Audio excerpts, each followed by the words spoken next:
आइए देखते हैं हम लोग हड़प्पा सभ्यता का नवीनतम विकास। नवीनतम विकास में हम लोग देखेंगे यहाँ पे वर्ष 2011 के बजट में गुजरात का धोलावीरा और हरियाणा का राखीगढ़ी उन 5 पुरातात्विक स्थलों में शामिल है जिन्हें प्रतिष्ठित दर्शनीय स्थल के रूप में विकसित किया जाएगा।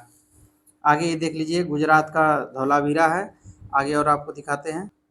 देखिए, अगला है आपका आईआईटी खड़गपुर के वैज्ञानिकों और भारतीय पुरातात्विक सर्वेक्षण एएसआई ने कुछ ऐसे साक्ष्यों को खोज निकाला है जिससे पता चलता है कि सिंधु घाटी सभ्यता 5500 साल पुरानी न होकर कम से कम 8000 साल पुरानी है। मतलब ये वैज्ञानिकों ने खोज निकाला है कि सिंधु सभ्यता 5500 साल पुरानी नहीं थी, उससे भी ज़्यादा पुरानी थी। ठीक है।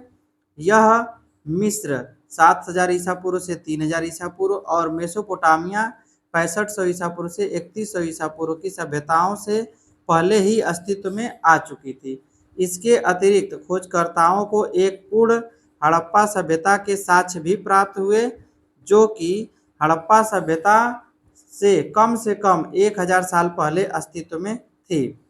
अगला है आपका सिंधु घाटी सभ्यता पाकिस्तान में हड़प्पा व मोहनजोदड़ो, ये दोनों स्थल पाकिस्तान में पड़ता है, और भारत में लोथल, धोलावीरा और कालीबंगन जैसे ज्ञात स्थलों के अतिरिक्त अन्य भारतीय स्थलों जैसे हरियाणा, भिराना और राखीगढ़ी में भी फल फूल रही थी। वैज्ञानिकों को यह विश्वास है कि उन्होंने इस तथ्य का पता लगा लिया है कि लगभग 3000 साल पहले इस सभ्यता का अंत क्यों हुआ है। मतलब वैज्ञानिकों ने ये पता लगा लिया कि इस सभ्यता का अंत क्यों हुआ। उनका मानना है कि इसकी वजह जलवायु परिवर्तन थी। जलवायु परिवर्तन की वजह से हड़प्पा सभ्यता का पतन हुआ। सिंधु घाटी सिंधु घाटी के लोग दृढ़ निश्चयी और लचीले थे। मानसून में गिरावट के बावजूद वे निरंतर विकास करते रहे। उन लोगों ने अपनी खेती करने के तरीके बदल दिए।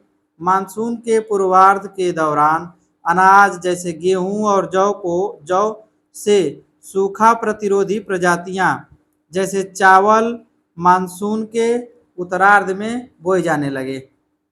पूर्वार्ध में जैसे गेहूं जौ बोते थे और उत्तरार्ध में चावल चावल के मानसून ऊर्ध्वार्ध में बोने जाने लगे। वैज्ञानिकों का कहना है कि जैसे जैसे पैदावार कम होती गई, विकसित हड़प्पा के व्यवस्थित बड़े भंडार घरों का स्थान घरेलू व्यक्तिगत फसल प्रसंस्करण और भंडारण प्रणाली ने ले लिए। इस परिवर्तन ने सभ्यता के शहरीकरण के विघटन के मुख्य स्रोत के रूप में काम किया। इस प्रकार उनका मानना है कि सभ्यता का पतन आकस्मिक रूप से नहीं हुआ। उनका मानना था कि अचानक इसका पतन नहीं हुआ, धीरे धीरे हुआ था। चलिए थोड़ा और आगे देखते हैं इसमें। आइए हम लोग इसको भी जान लेते हैं। क्या आप जानते हैं पक्की ईंटें हड़प्पा, सूखी ईंटें मिस्र में पाई गई, सिक्की ईंटें मेसोपोटामिया, सुमेरियन। हड़प्पा सभ्यता के समय में सिंध और राजस्थान आज की तरह रेगिस्तानी इलाके नहीं थे। उस समय का इलाका रेगिस्तानी नहीं था। मोहनजोदड़ो का विशाल स्नानागार धार्मिक स्नानों के प्रयोग में आता था।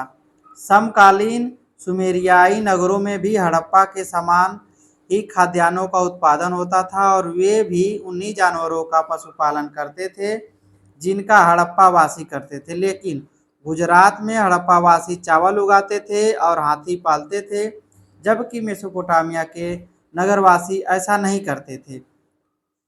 हड़प्पावासी पहियों का उपयोग जानते थे लेकिन उन्हें तीली वाले पहियों की जानकारी नहीं थी। हड़प्पावासी पहिया जानते थे लेकिन तीली वाले जो पहिया होती है उसके बारे में जानकारी नहीं थी। हड़प्पा से कोई भी मंदिर या धार्मिक ढांचा प्राप्त नहीं हुआ है। मतलब कि उस समय धार्मिक प्रक्रिया में मंदिर उंदिर नहीं प्राप्त हुआ है। विशाल स्नानाघर को छोड़कर ऐसी संभावना है कि हड़प्पा में किसी पुरोहित ने शासन नहीं किया जैसे मेसोपोटामिया की सभ्यता में होता था। हड़प्पा वासियों के पास हथियार नहीं थे।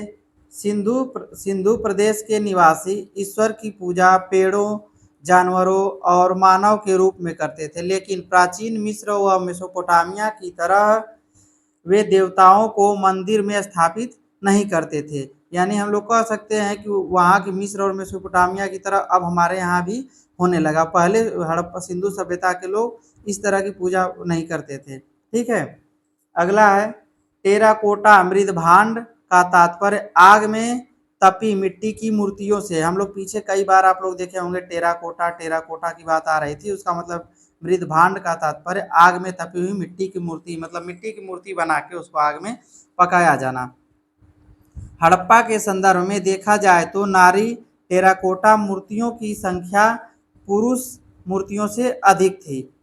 हालांकि हड़प्पा हालांकि हड़प्पा संस्कृति एक कांस्य युगीन संस्कृति थी, पर वे कम स्तर पर कांसे का प्रयोग करते थे और जानवर और ज़्यादातर पत्थरों के औजारों का ही प्रयोग करते थे। उत्तर उत्तर भारत के हड़प्पाकालीन किसी भी स्थल से रागी प्राप्त नहीं हुई। अफगानिस्तान में स्थित सिर्तघुई हड़प्पा व्यापारिक केंद्र था। अफगानिस्तान में स्थित सौर्तघुई हड़प्पा का व्यापारिक केंद्र था। पूर्व हड़प्पा काल कोटदीजी आमरी हड़प्पा कालीबंगन बनवाली विकसित काल हड़प्पा मोहनजोदड़ो चौंदड़ो कालीबंगन है। अब हम लोग आगे देखेंगे जो प्रश्न। चलिए एक एक अगले वीडियो में हम लोग कुछ जो प्रश्न पूछे जाते हैं उसके बारे में डिस्कस कर लेंगे। ठीक है, धन्यवाद।